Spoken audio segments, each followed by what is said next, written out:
కాంగ్రెస్ ప్రభుత్వం ఎల్ఆర్ఎస్ పేరుతో 20,000 కోట్ల రూపాయలు దండుకునేందుకు ప్రయత్నిస్తోందని జహీరాబాద్ ఎమ్మెల్యే మాణిక్రావు అన్నారు. ఎన్నికల సమయంలో ఇచ్చిన హామీ మేరకు ఎల్ఆర్ఎస్ ను ఉచితంగా అమలు చేయాలని డిమాండ్ చేశారు.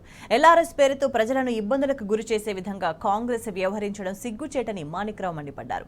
రేవంత్ రెడ్డి సీఎం అయిన తర్వాత రైతు బంధు, రైతు రుణమాఫీ, సంక్షేమ పథకాలు అమలు చేయకుండా చేతులు దులుపుకునే ప్రయత్నం చేస్తున్నారని విమర్శించారు.